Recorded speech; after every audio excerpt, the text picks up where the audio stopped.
सरस्वती प्रियात्मने श्रीमते भक्तिशील भागवता विदायिने भागवत कथा स्वादी भक्ति विज्ञान दायिने गुरु गौरांग निष्ठाय हरि कीर्तन गौदिने भक्त संग सुखानंदी सिद्धांतार्णवरूपिणे श्री भक्ति विनोद धारा स्नाताचार्य प्रद्वेद अज्ञानतिमिरान्धस्य ज्ञानांजन शलाकया चक्षुरुन्मीलितं येन तस्मै श्री। सबको प्रणाम। जय जय वैष्णव जन। गुरु कृपा से हम लोग श्रीमद् भगवद गीता का संवेद रूप से पाठ कर रहे हैं। आज हम लोग चौथे अध्याय का छठा श्लोक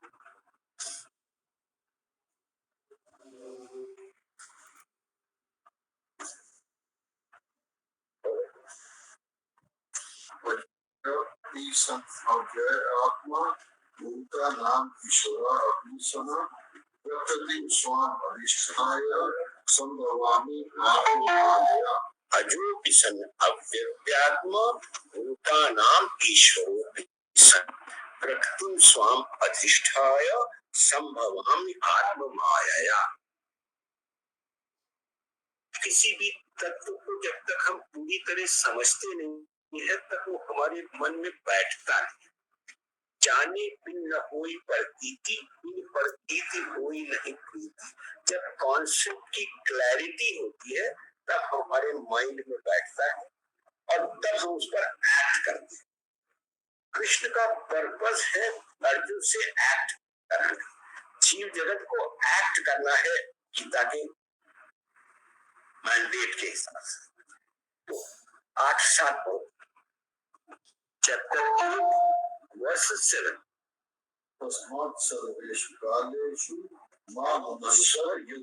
भगवान कह रहे तस्मात् सर्वेषु कालेषु माम अनुस्मर, मेरे को स्मरण करो और युद्ध करो।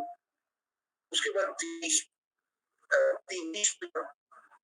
अभी परसों सर्वाणि कर्माणि समय से अध्यात्म चेतसा निराशी निर्मम भूत्वा विधस्वे विपच्वरा। मयि सर्वाणि कर्माणि कर्माणि सन्न्यस्य अध्यात्म चेतसा निराशी निर्ममो भूत्वा विधस्वे विपच्वरा।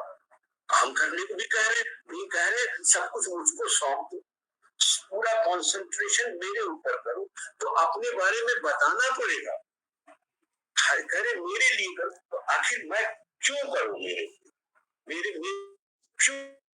मेरे सुख का भी तो ज्ञान उनको होना चाहिए। तो भगवान अपने स्वरूप का ज्ञान करा रहे। जहां तुमको ले जाना है उस तत्व को भी तो समझो। अगर ये समझेंगे नहीं तो कैसे वो वहां पर ले जाए? उन पर विश्वास तो होना चाहिए ना। तो अपने बारे में बता रहे हैं, अपने स्वरूप के बारे में बता रहे हैं कि मेरा कैसा स्वरूप है कि अजोपि सन अव्ययात्मा, मैं अजन्मा हूँ। अव्ययात्मा माने अविनाशी। भूता नाम ईश्वरोपि सन, प्राणी मात्र का ईश्वर भी।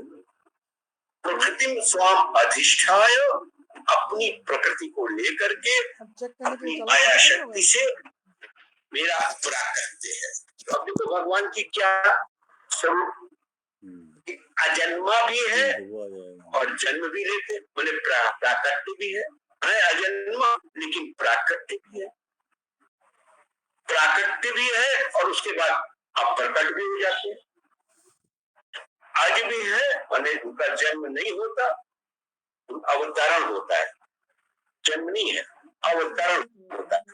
जैसे साधारण आदमी का जन्म होता है उस तरह से भगवान का जन्म नहीं है। साधारण आदमी के जन्म के पीछे क्या फैक्टर है? उसके कर्म का फैक्टर है। उसका कर्म उसको नया जन्म, कर्मणा दैव नित्येन जंतु देहोत्पत्तये। भगवान कपिल भगवान ने माता देवहूति को जब उपदेश दिया है तो 3 स्कंद के 31वें अध्याय का पहला ही तो कर्मणा दैव नित्येन, भगवान के संरक्षण में जीव अपने कर्मों के अनुसार अपने माता पिता को सेलेक्ट करके अपना जन्म, और जो जीव है इसके जन्म के पीछे एक कंपेलिंग फैक्टर है। जातस्य ही ध्रुवम क्यों ध्रुवम जन्म मृतस्य च, उसके पीछे एक ध्रुवम सत्य है कि उसको निश्चित रूप से जन्म लेना पड़ेगा, तो उसका कर्म फल का भोग होना है। उसके कर्म फल उसके कंपेलिंग फैक्टर है जो उसको जन्म।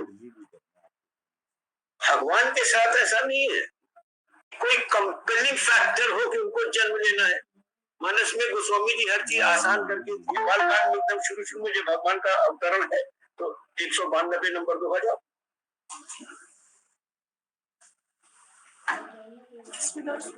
बालकांड 192 192 बालकांड 192 मैं प्रकट कृपाला के बाद तो आता ही है लिख के।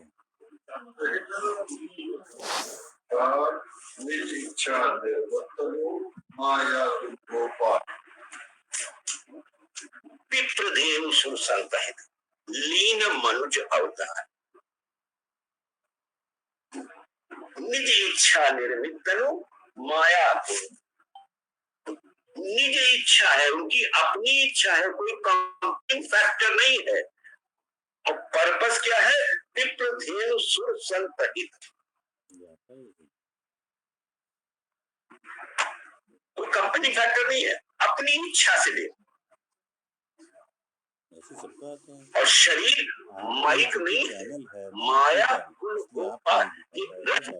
सतरजतम जिससे प्रकृति है, इन प्रकृति के गुणों में से उनका कोई संपर्क नहीं, वो शुद्ध सत्व है।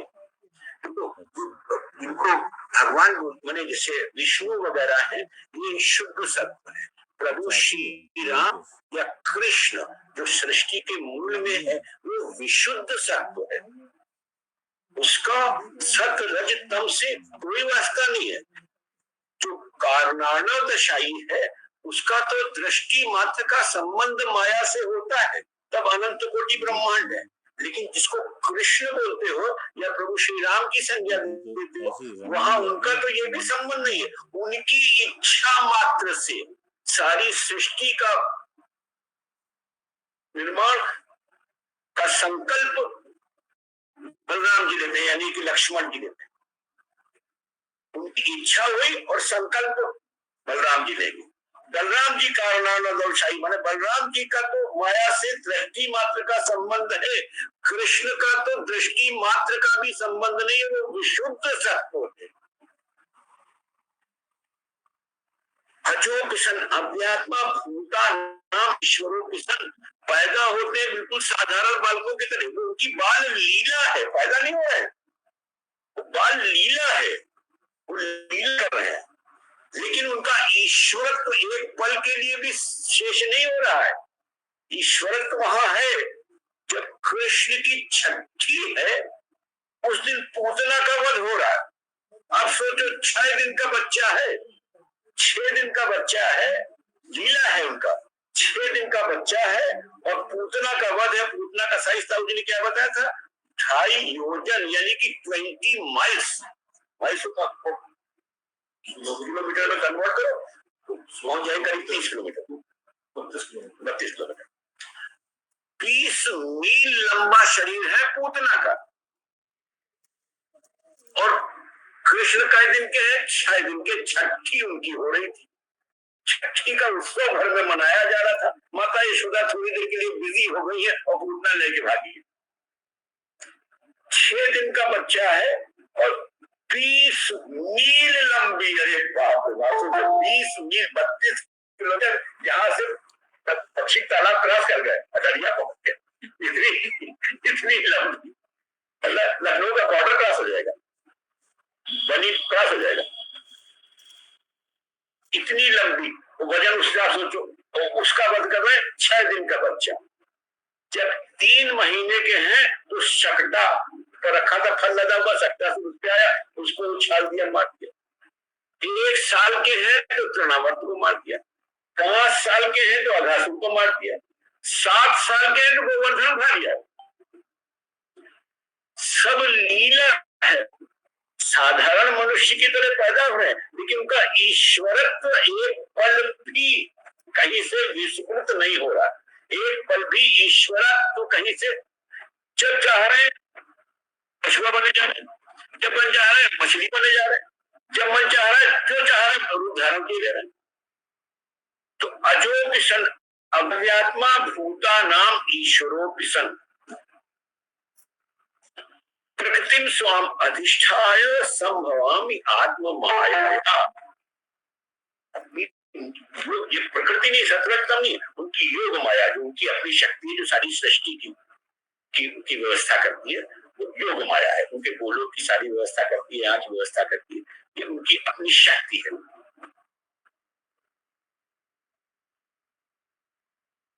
प्राकृत शरीर में है, अवतरण है,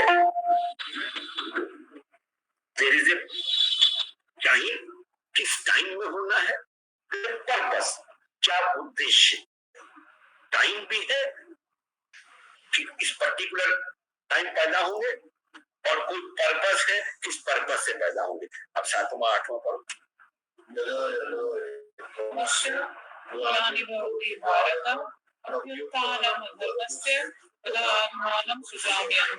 टाइम मैनेजमेंट क्या होगा, जिस समय देखने की सिचुएशन बहुत खराब हो, मेरी सृष्टि सब मम प्रिय सब मम हो जाए, उनकी अपनी से हर आदमी अपनी चीज के लिए कंसर्न रहता है, उनकी अपनी सृष्टि है, उनकी अपनी दुनिया है, और देखना एकदम सब डामाडोल हो रही, सब गड़बड़ा रही, इस पर्पस से तो नहीं बनाई थी ना।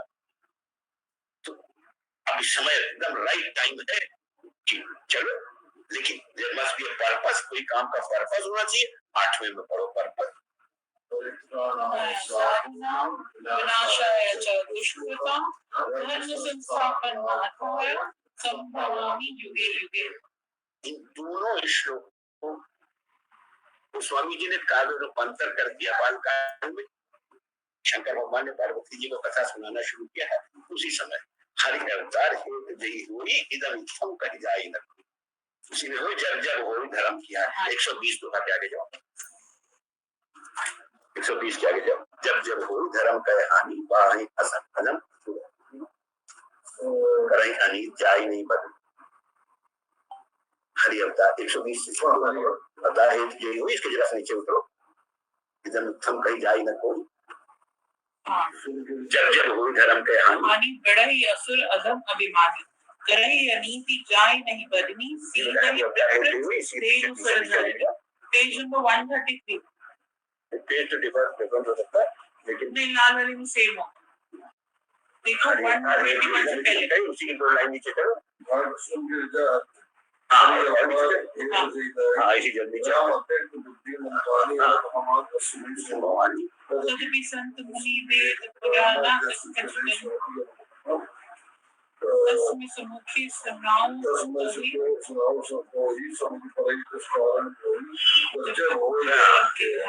शुद्ध का रूपांतर है, हमने अवधि में कर दिया। जब जब होई धर्म का हानि यदा यदा ही धर्मस्य ग्लानिर्भवति भारत, ये एकदम शुद्ध काव्य रूपांतर है। अभ्युत्थानम अधर्मस्य तदात्मानं सजाम्य, जब जब होवे धर्म का हानि, और जो 8वां वाला है बाढ़े असुर अधम अपमान।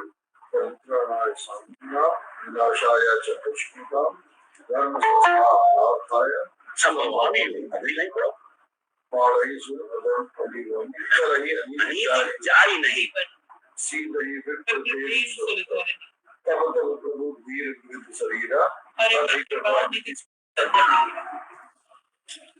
परित्राणाय साधूनां, देयर इज ए पर्पस।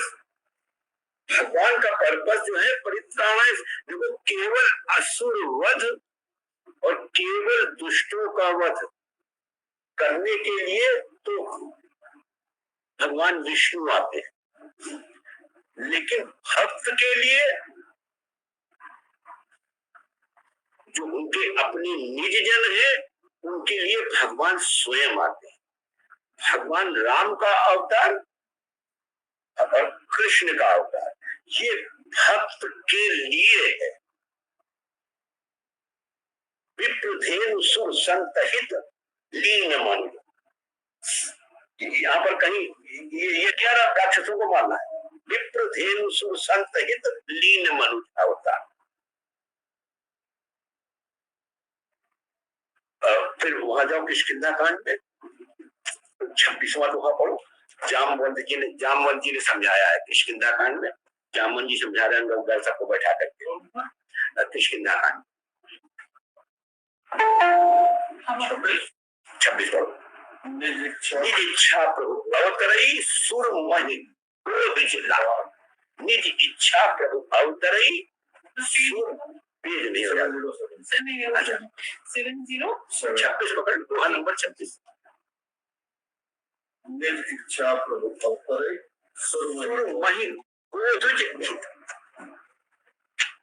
देवता, पृथ्वी, गाय और ब्राह्मण, ब्राह्मण माने वैष्णव जो भक्त, परित्राणाय साधु नाम, जब उनके भक्तों को कष्ट होता है तो भगवान बियर नहीं कर पाते।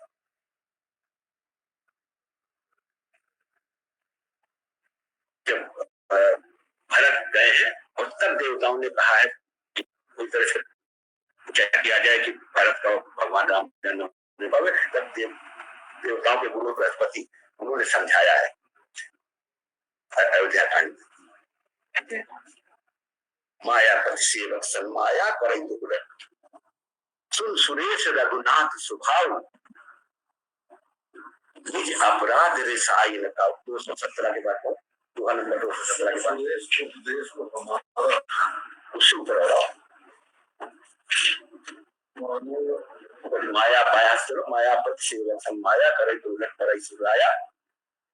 217 दोहे के बाद जाओ। वचन सुन सुन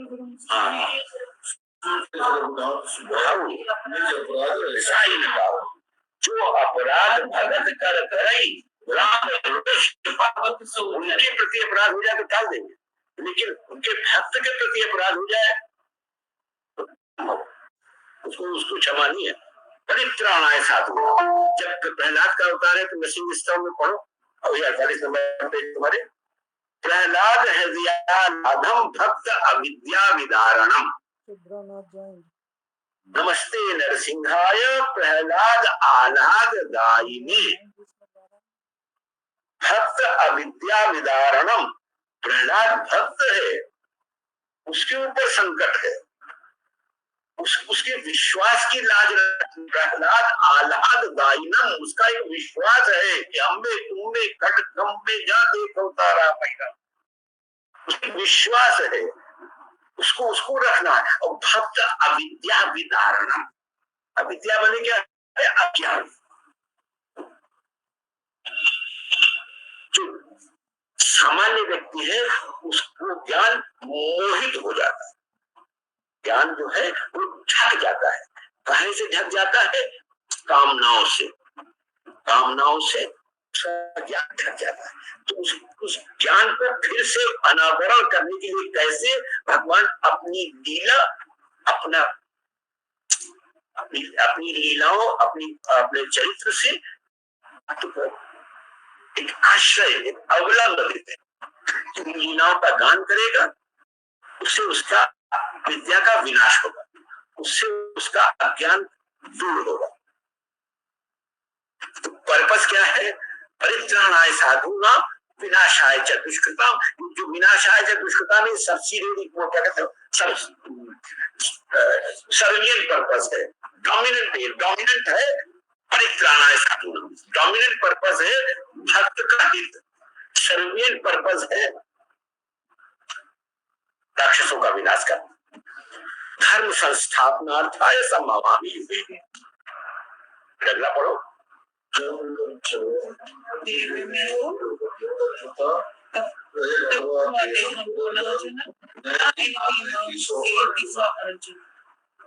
मेरा और मेरी लीलाएं ये सब दिव्य है, मैंने ये लौकिक नहीं है।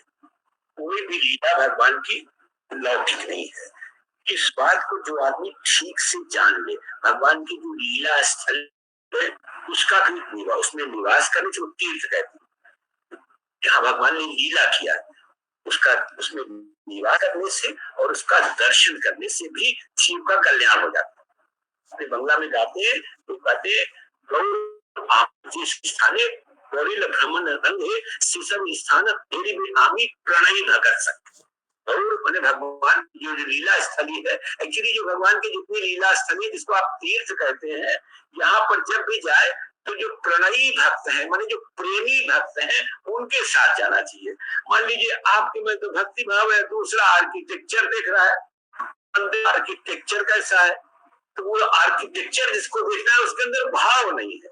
हमारा अभिनिवेश भगवान में होना चाहिए। तीर्थ में जाने का पर्पस है कि भगवान की लीला का स्फुरण होने लगे वहां जाकर, उस स्थान पर जो जो भगवान ने लीला किया है उसका हमारे अंदर से स्फुरण होने लगे, यानी तत्काल हमारी वो भगवान की लीला है वो हमारे स्मृति पटल पर घूमने लगे, तो उन लीलाओं की याद आने लगे, उसी में खोने लगे, तब तीर्थ का लाभ है। अगर उन लीलाओं का स्मरण नहीं हो रहा है, उन लीलाओं में हम खो नहीं रहे, ऐसे कि जैसे कि हम उसको वास्तव में देख रहे हैं, जब तक ये भाव नहीं आ रहा है तब तक तीर्थ जाने से कोई लाभ नहीं।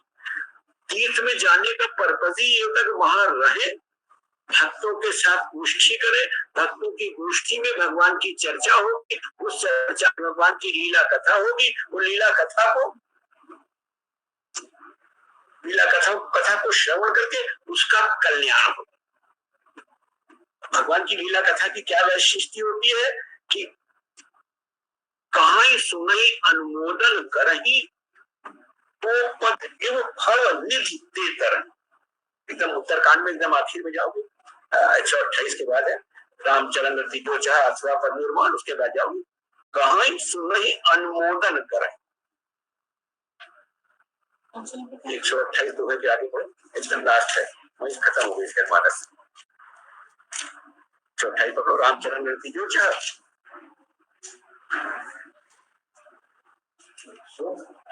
28 के बाद उसके अजरा से आगे जाओ, कहां सुनी अनुमोदन करें, पढ़ो कहीं सुनी अनुमोदन करें, अनुमोदन माने रेटिफाई करना या कंफर्म करना।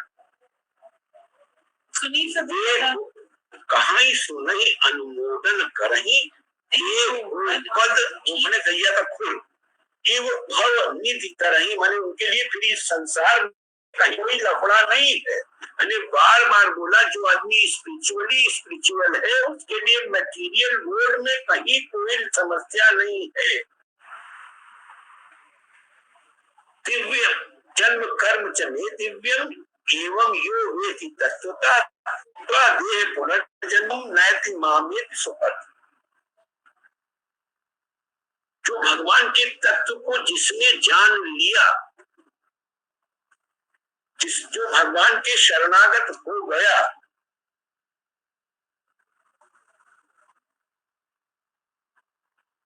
उसके लिए फिर संसार में कहीं कोई प्रॉब्लम नहीं है। लेकिन एक बात सिद्धांत को ठीक से समझ लेना चाहिए कि मान लो हम सो करके या पढ़ करके हमने अपने स्वरूप का ज्ञान कर लिया कि जीव स्वरूप हुए कृष्णेर नित्यदास, जीव का स्वरूप है भगवान के सेवक का, भगवान की सेवा का। तो इस स्वरूप ज्ञान से भगवान का दर्शन हो जाए कोई जरूरी नहीं। भगवान के दर्शन के लिए उनकी कृपा है, जब उनकी कृपा से भगवान का दर्शन होता है तो ज्ञान स्वतः हो जाता है। मम दर्शन फल परम अनुपा जीव पाव निज सहज सुख। शबरी के पास जब गए हैं तब अरण्य कांड 35 नंबर दुआ के बाद है, शबरी के पास गए, शबरी को नवधा भक्ति का उपदेश दिया है। 35वां दुआ है गुरु पद पंकज सेवा, तीसरा भगत मान। उसके बाद मम दर्शन फल परम अनुपा जीव पाव, ये बेटा अरण्य कांड 35 दुआ पकड़ो। मम दर्शन फल परम अनुपा जीव पाव निज सहज सुख सुता कई सुविभाग ज्ञान एक कौशल।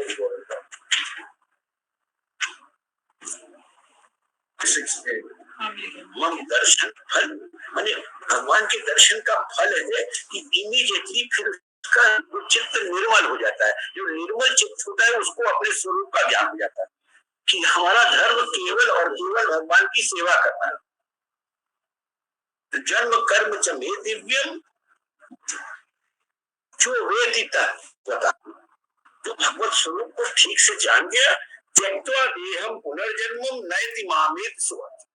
फिर उसके पुनर्जन्म का कोई प्रश्न, जिसने अपने स्वरूप को जान लिया, कर्म की हो वही स्वरूप वही चीज, जो जो जिसने अपने स्वरूप को पहचान लिया वो तो केवल और केवल भक्ति करेगा। भक्ति माने भगवान की डिवोशनल सर्विस, उसका कोई कर्म तो होगा ही नहीं। भक्ति तो निष्कर्म है, भक्ति कोई कर्म नहीं, क्योंकि भक्ति तो भगवान की सेवा है, वो कर्म नहीं। कर्म वो है जिसमें हम कुछ अपने लिए करते। जब हम भगवान के लिए करते हैं तो गीता का कर्म योग है, उसमें क्या है कि हम उसकी दूसरे की सेवा करते हैं। हमारा जो कुछ भी है वो दूसरे की सेवा के लिए। गीता के कर्म योग में इस हद तक गए कि जिससे शरीर अलग है, शरीर ही अलग है, तो इस शरीर को भी अलग मान करके, इस शरीर इंद्रियां मन बुद्धि सबको अलग मान करके इसकी सेवा का विधान है। जो कर्म योगी है, गीता के शब्दों में जो कर्म योगी है वो इस शरीर की सेवा करता है। इस शरीर की सेवा कैसी है कि इसके अंदर जो और निंद्रा भरी हुई है, हर समय सोने का मन करता है, आलस्य निकम्मापन, ये सब इसके अंदर न घुसने पाए। शरीर में आलस्य निंद्रा ये सब प्रमाद ये सब न घुसने पाए, ये शरीर की सेवा है। और इंद्रियों की सेवा क्या है कि उनकी भोग के प्रति आसक्ति न होने पाए, ये इंद्रियों की सेवा है कि ऐसा अपना माइंड सेट बनाया कि उनका भोग में कोई अटैचमेंट ना होने पाए। मन की क्या सेवा है कि मन संसार की ओर भोग की ओर न भागे, मन विषय की ओर न भागे, ये मन की सेवा है। बुद्धि की सेवा ये है कि बुद्धि दूसरे के धर्म को न देखे। हम एट टाइम्स अरे भाई उनको ये करना चाहिए था, अरे भाई उनका भी तो कोई धर्म होता है, दूसरे को क्या करना चाहिए ये न सोचे। तो इस तरह से मन बुद्धि और शरीर की भी सेवा करता है कभी होगी, माने उसको भी अपने से अलग समझता है कि मैं ये शरीर नहीं हूं। तो जिसने तत्व को समझ लिया, भगवान बोलते फिर उसका पुनर्जन्म का प्रश्न ही नहीं, क्योंकि उसका कर्म ही नहीं है। बोलो 11वां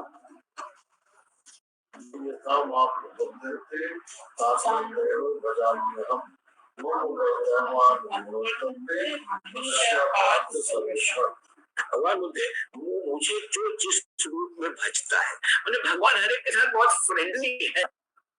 मन में शत्रुपा ने कहा हमारे लड़के हो जाओ, मैं ओके फाइन, हम तुम्हारे लड़के हो जाएंगे।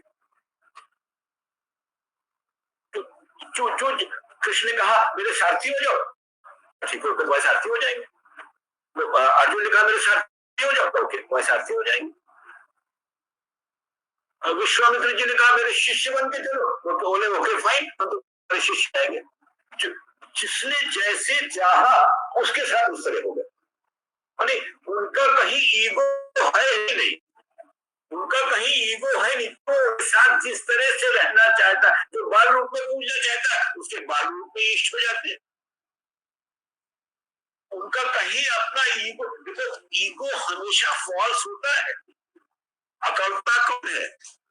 अकलता कौन है? जिसके अंदर कोई सब्सटेंस नहीं, वही अकलता। झुकेगा वही जिसमें जान है, झुकेगा वही जिसमें कुछ जान है। अकल खास मुर्दे की पहचान है। ये आयठता खाली मुर्दा है, इसे बांध दिया जाता है फौरन कि आयठ जाएगा ये। भगवान ने कहा जिसमें वास्तव में सब्सटेंस होता है, झुकेगा वही में कुछ जान है। जिसमें सब्सटेंस है वो अपने से छोटों से भी नम्रता के साथ मिलता है। एक लखनऊ की भाषा में बहुत अच्छा सा शेर है, सिद्धांत है उसमें, सबक लेते हैं हम ताजीम का मैखाने से। सबक लेते हैं, मैखाना कहते हैं शराब खाना, ताजीम माने मैनर्स। हर चीज से सीखा जाता है। दत्तात्रेय जी के 24 गुरु थे, लाखों गुरु बना लो। सबक लेते हैं हम ताजीम का मैखाने से, झुक के मिलते हैं हम शीशे की तरह पैमाने। तो शीशा माने गिलास, गिलास एकदम खाली है, तो कुछ नहीं है, और बोतल में शराब है, उसके पास सब्सटेंस है, बोतल झुकती है गिलास की तरफ, बोतल झुकती है गिलास की तरफ, और गिलास को भर के सबका अजीज बना देती है, खुद किनारे लौटा दिया। सबक लेते हैं हम ताजीम का मनाने से, झुक के मिलते हैं हम सब शीशे की तरह पैमाने से। जिसमें कुछ है वो हम्बल है, जिसमें कुछ नहीं है वही अकलता है।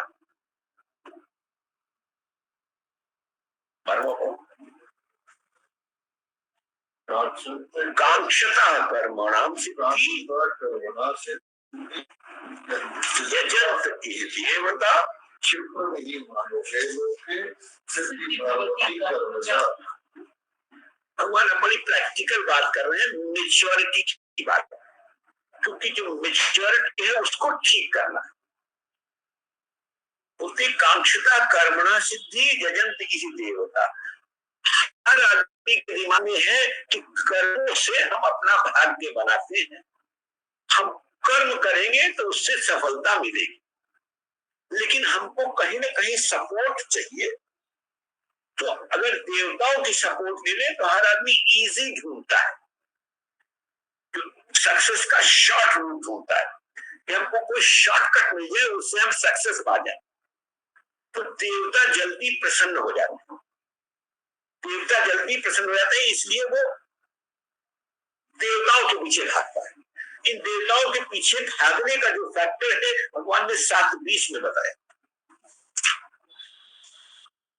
Chapter 7 verse 20। देवताओं के पीछे क्यों भागता है, कौन सा फैक्टर है जो उसको देवताओं के पीछे भगा रहा है, भगवान की तरफ क्यों नहीं भगा?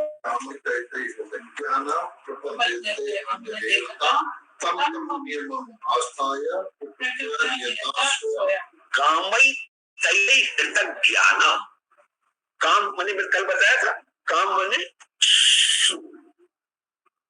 सुखजन्य भोग की इच्छा, मेरी लाइफ कंफर्टेबल हो जाए, ऑल अराउंड कंफर्ट में मैं रहूं।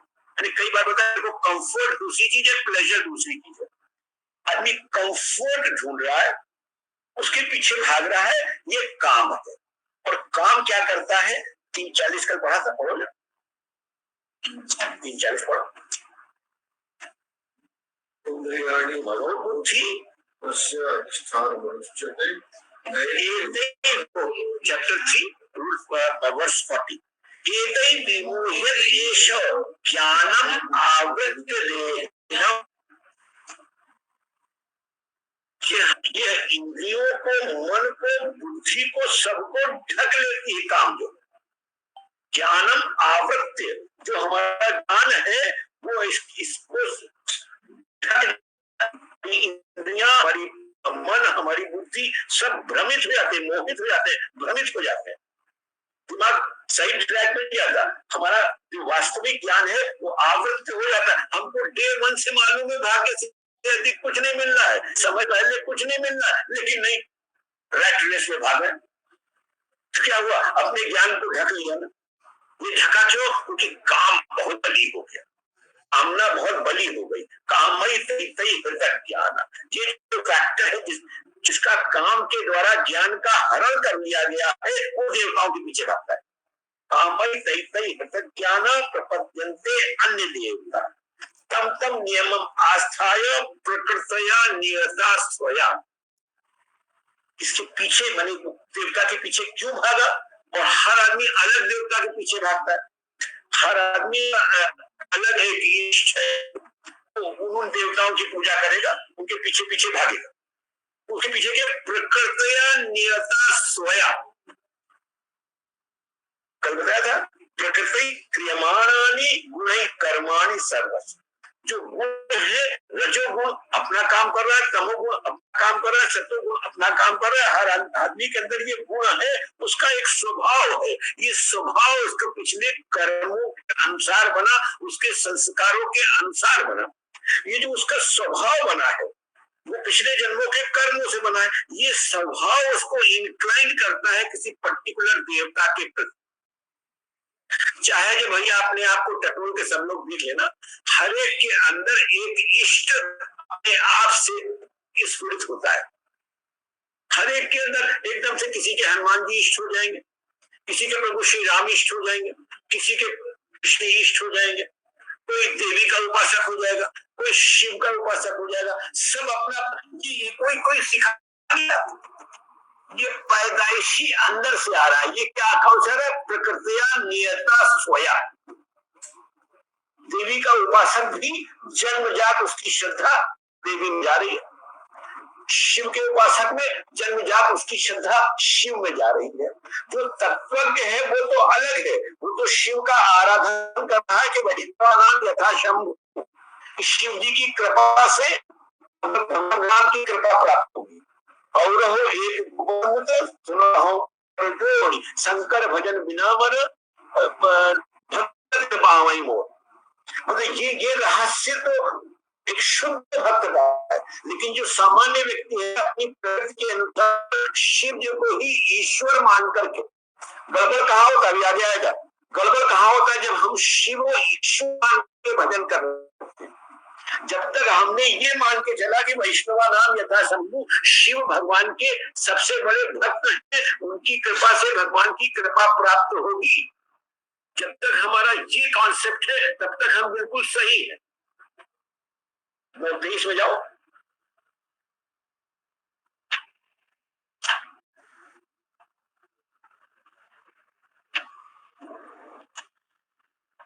Chapter 9 verse 23। ये अन्य देवता भक्ता यजन्ति श्रद्धया ते आपि यजन्ति पूर्वकम्। ये अन्य देवता भक्त्या यजन्ति श्रद्धया तेपि मामेव कौन्तेय यजन्ति अविधि पूर्वक। इनफैक्ट मुझसे अलग तो किसी की श्रद्धा ही नहीं है। जो अन्य अन्य देवताओं का पूजन कर रहा है वो भी इनडायरेक्टली मेरा ही पूजन कर रहा है, क्योंकि वो जो फल पा तो मेरे से ही रिलीज हो रहा है। तो उसको कहा अविधि पूर्वकम, ये आदमी भटका हुआ है, बैग से अलग चला गया है, भटका हुआ है। इसके भटकाव को सही कराने के लिए भगवान यहाँ पर इस तरह से बोल रहे हैं। कर्म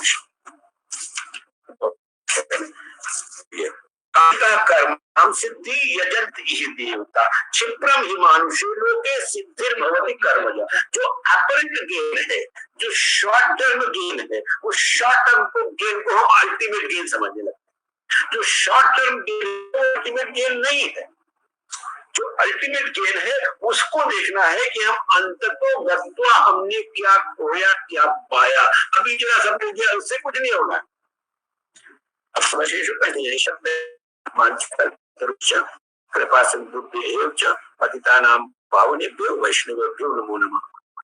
एनी क्वेश्चन, कोई प्रश्न? जय गौ भैया, जय गौर भैया, कोई प्रश्न भैया? बस भैया। हाँ हाँ पूछो पूछो। अरे चौधरी जी का टाइटल दिया था तो एक आया था हमारे पास, वकील साहब ने मैसेज भेजा था, वो हमने राधिका के पास भेजा है। चौधरी का टाइटल आज 500 साल पहले आबादी अली शाह ने दिया था। 500 साल पहले चिन्हट में कोई कायस्थ जमींदार थे, चिन्हट में कायस्थ जमींदार थे, चिन्हट में। अभी अभी इस समय तो इससे रिलेटेड प्रश्न पूछ रहे यार। अच्छा अच्छा अच्छा, चलो चलो चलो ठीक, सॉरी सॉरी, इस समय इससे रिलेटेड पूछो। अच्छा सॉरी सॉरी, नहीं सॉरी कोई बात नहीं, अच्छी बात है, वो हमारी 10वीं पुष्ट थी, लेकिन फिर बताएंगे बाद में। अच्छा मजदूर दीदी कहाँ गई? हाँ मैं हाँ तो बोलो भाई। आज हम एक उस पे बोल रहे हैं कि एक गीता का श्लोक है, उद्धरे आत्मना आत्मानं न आत्मानं अवसादे आत्मे आत्मना बंधु आत्मे रूपुर आत्मना। तो एक आत्मे रूपुर आत्मना मतलब हमको अपनी आत्मा को कभी भी दुखी नहीं करना चाहिए, हमको हमेशा अपनी आत्मा के उद्धार का प्रयत्न करना चाहिए। तो एक रानी थी, उनका नाम था मदालसा, बहुत विदुषी थी ये। तो ये इनकी शादी मतलब क्षत्रिय परिवार में हुई थी। तो जब उनको पहला बेटा हुआ ना तो उसका नाम राजा ने रखवाया, तो उसका नाम रखा विक्रांत, मतलब पुरोहित लोगों ने उसका नाम विक्रांत रखा। तो राजा ने आके अंदर मदालसा को बताया कि आपके बेटे का नाम विक्रांत रखा गया। तो रानी बहुत जोर जोर से हंसने लग गई। तो राजा खैर कुछ बोला नहीं, बोला कि अरे ये तो क्षत्रियोचित नाम है इसलिए इसका नाम विक्रांत रखा गया है। तो फिर और थोड़े दिन बाद उसको दूसरा बच्चा हुआ तो उसका नाम भी पंडितों ने रखा सुबाहु। तो फिर रानी हंसने लगी जोर जोर से कि अरे ये क्या नाम है, ये तो कोई नाम है। तो राजा को मन में बहुत गुस्सा आया। तो जब उसका तीसरा बच्चा हुआ ना तो उसने सोचा कि अब मैं इससे ही नाम रखवाऊंगा। तो ये रानी क्या करती थी, विक्रांत जब पहला बच्चा उसको पैदा हुआ तो ये बचपन से ही बच्चे के मन में ऐसा भाव भरती थी कि मतलब जैसे तुम भगवान के अंश हो। और तुम वो जब बच्चा रोता था दूध के लिए तो बोलती थी अरे तुम तो आनंद घन के अंश हो, तुम तो अव्यय और अविनाशी के अंश हो, तुम्हें क्यों रोना चाहिए बेटा, तुम्हारे को तो अपनी आत्मा का उद्धार करना है। तो अब वो एक श्लोक पढ़ती थी, उद्धरेत आत्मना आत्मानम न आत्मानम अवसादेत आत्मे आत्मना बंधु आत्मे रिपुर आत्मना। मतलब ऐसा करके वो सारे गीता का ही जितने भी श्लोक थे उनको बचपन से ही घूंटी में जैसे पिलाती थी। तो 5 साल का होता होता जो विक्रांत था ये मतलब अपना घर छोड़ के और जंगल में चला गया। उसके बाद में साधु बन गया। उसके बाद जब दूसरा बेटा हुआ जिसका नाम उसने सुबाहु रखा था उसको भी वो ऐसा ही करती थी कि जब वो रोता था तो बोलता अरे तुम तो अविनाशी और आनंद घन के बच्चे हो, तुमको क्यों उनके अंश हो, तुम्हें क्यों रोना चाहिए। फिर उनको भी वही श्लोक बताती थी उद्धरेत आत्मना आत्माना वाला। तो ऐसे करके वो रोज उन अपने बच्चों को ऐसे गीता के ही सारे श्लोक सुनाती थी। तो उसका जो दूसरा बेटा था तो वो भी चला गया जंगल में 5 साल का होते होते। तो जब उसका तीसरा बेटा हुआ तो उसने राजा ने सोचा ये रानी 2 बार हमारा मजाक उड़ा चुकी है और हमारे 2 बच्चों को ये जंगल में भेज चुकी है, मतलब साधु बना चुकी है। तब तीसरा जो बच्चा होगा तो मैं इसी से इसका नाम रखवाऊंगा। तो जब तीसरा बच्चा हुआ तो उसने राजा ने बोला कि रानी अब की बार ये पुरोहित लोग नाम नहीं रखेंगे, अब की बार तुम नाम रखो। तो उसने कहा ठीक है। तो उसने नाम रखा उसका अलर्क। तो जब अलर्क नाम रखा तो राजा ने पूछा इसका क्या अर्थ है। तो उसने कहा देखो नाम का अर्थ तो बड़े बड़े लोगों का होता है, जैसे कृष्ण भगवान है तो उनका कृष्ण नाम है कि मतलब सबको आकर्षित करते हैं। और उनका दूसरा नाम है गोवर्धन धारी, तो उन्होंने गोवर्धन को धारण किया था। और उनका नाम है मदन मोहन, मतलब उन्होंने मदन को भी मतलब काम को भी आकर्षित। इसलिए जो महापुरुष होते हैं उन लोगों के नाम के कुछ अर्थ होते हैं। बाकी साधारण मनुष्यों के नाम का तो क्या होता है, एक संज्ञा दे दी जाती है। तो अलर्क एक संज्ञा है। तो ये राजा ने सोचा कि इसने 2 बच्चों को तो हमारे ये गीता का पाठ पढ़ा पढ़ा के उनको साधु बना दिया, तब इसको मैं इसके साथ में रहने ही नहीं दूंगा। तो वो धाया के पास में उसको रखता था अलर्क को, और मतलब हमेशा उसको राज्य के कार्यों में रचा पचा रखता था। तो ये मदालसा को बहुत दुख होता था कि मतलब मैंने 2 बच्चों का तो उद्धार कर दिया लेकिन ये तीसरा बच्चा मेरा ऐसे ही रह जाएगा लगता है। तो वो राजा उसके पास बहुत कम उसको आने देता था। तो एक दिन वो आया इत्तेफाक से, तो उसने क्या किया उसकी माँ ने कि 2 श्लोक लिखे और उसको एक अंगूठी में ऐसे बंद करके और उसको दिया और बोला बेटा कभी तुम्हारे जीवन के ऊपर अगर बन जाए मुसीबत आ जाए, प्राणों पे बन जाए तो तुम इसको खोल के देखना। तो उसने कहा ठीक है। और बाद में वो इतना मतलब राजपाट में रच पच गया, मतलब उसको संसारी बातों में ज्यादा मजा आने लगा। तो माँ के पास कभी आके गीता का उपदेश ही नहीं सुनता था। तो एक बार क्या हुआ कि जब लोग बुढ़े हो गए मदालसा और उसके पति, तो ये लोग जंगल में चले गए। तो वहां पे जंगल में उनको सुबाहु जो उनका बीच वाला बेटा था वो मिला। तो मदालसा ने बहुत उदास थी, तो उसने कहा माँ तुम तो इतने ज्ञानवान हो, तुम कैसे उदास हो। तो उसने कहा बेटा मुझे अपने लिए कोई उदासी नहीं है, मैं अलर्क के लिए बहुत परेशान हूँ कि वो इतना राजपाट में रच मच गया है, उसको अपने आत्मा के उद्धार का कोई होश ही नहीं है। तो मैं क्या करूँ। तो सुबाहु तो उसको बोला कि बेटा तुम उनके बड़े भाई हो, तुम जाके अलर्क को कुछ समझाओ। तो ये अलर्क बोला मैं समझाऊंगा माँ, तुमको समझ में नहीं आएगा, उसको उसकी ही रीत से समझाना पड़ेगा। तो ये उस टाइम पे काशी नरेश बहुत बहुत मतलब विद्वान भी थे और बहुत धार्मिक राजा थे और बहुत शक्तिशाली राजा थे। तो सुबाहु उनके पास गया काशी नरेश के पास और उसने सब बात बताई कि मतलब मेरी माँ चाहती है कि वो भी हम लोगों की तरह से सही रास्ते में आए, भगवान के रास्ते में, लेकिन ये तो बहुत रचपच गया है अपने राजकार्य में, तो कैसे करा जाए। तो वो राजा बहुत धार्मिक था, उसने कहा ठीक है आप परेशान मत हो, मैं कुछ करूंगा। तो उसने क्या किया कि एक चिट्ठी लिख के भेजी उसको, मतलब दूध भेजा और कहलाया कि मतलब आप है ना सुबाहु को राज्य दे दीजिए, आपका भाई सुबाहु बड़ा है, वो राज्य चाहता है तो आप राज्य दे दीजिए, नहीं तो आपको मेरे से युद्ध करना पड़ेगा। तो ये उसको उसने दूध के साथ चिट्ठी भेजी और इधर रात में क्या क्या अमावस्या की रात थी, तो उसने क्या किया काशी नरेश ने कि भैंसे बहुत सी भैंसे मंगाई और उन भैंसों के सींगों में बड़े बड़े डंडे में स्फोटक पदार्थ लगा दिया और रात के टाइम पे चारों तरफ से उसके किले को घेर दिया। और बाद में जब बहुत अंधेरी रात हो गई, बहुत आधी रात हो गई, तो उसने क्या किया, स्फोटक को जला दिया। तो स्फोटक जलने से जो भैंसे थी वो जोर जोर से भागने लगी और इसको महल के अंदर ऐसा लगा कि जैसे चारों तरफ से हमारे महल को घेर दिया गया है, अब तो मेरे प्राणों में और भैंसे वो स्फोटक की वजह से जोर जोर से भागती थी इधर उधर, तो उसको लगा सैनिकों ने चारों तरफ से घेर दिया है हमारे किले को, अब तो मेरे प्राणों पे बनाई। तो उसको एकदम से ध्यान आया कि मेरी माँ ने बोला था जब मैं प्राणों पे बन आए तो तुम इस अंगूठी को खोल के देखना। तो उसने खोल के देखा तो उसमें यही लिखा था कि उद्धरे आत्मना आत्मानम ना आत्मानम अवसादे आत्मे आत्मना आत्मना बंधु आत्मे आत्मना।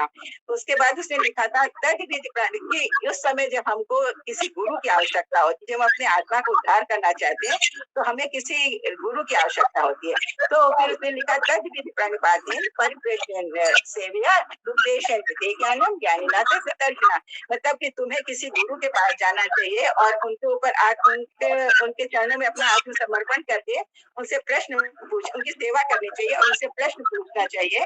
तो वो तुमको फिर जो तत्वदर्शी होते हैं वो तुमको ज्ञान का उपदेश करेंगे।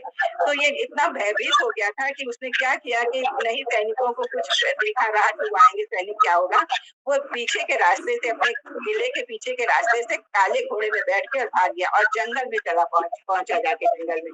तो वहां पर उनको अवधूत के रूप में गुरु दत्तात्रेय दिखाई पड़े। तो वो उनके चरणों में जाके गिर पड़ा और बोला कि आप हमें तत्व ज्ञान करिए। तो और मतलब पूरी उसने कहानी अपनी बताई कि मैं मदालसा का बेटा हूँ, मेरे 2 भाई साधु बन चुके हैं, पर मैं इतना राजपाट में पटा हुआ था कि मैंने कभी अपनी माँ की बात सुनी ही नहीं, और नहीं तो मेरी माँ ने तो कितना अच्छा अपने मतलब मेरे भाइयों को बना दिया था। तो अब आप मुझे ज्ञान करिए। तो जब गुरु दत्तात्रेय ने सुना कि ये मदालसा का बेटा है तो बहुत खुश है, बोले अरे वो तो बहुत विदुषी स्त्री है और तुम उसके बेटे को जरूर हम तुमको सत्संग करेंगे। फिर उन्होंने उनको गुरु दत्तात्रेय ने उसको शिष्य बनाया और उसके बाद में अलग बहुत बड़े ज्ञानी मुनि बने थे। तो ये जो गीता के हर श्लोक है वो हमको कुछ ना कुछ ज्ञान देता है और उसको हमको उसी हिसाब से लेना चाहिए। जैसे अलर्क का उद्धार हुआ वैसे सभी कोई अपनी आत्मा का उद्धार कर सकते हैं। हरे कृष्ण हरे कृष्ण हरे कृष्णा हरे कृष्णा। ठीक है, कल मिलते। हरे कृष्णा हरे कृष्ण। हरे कृष्ण।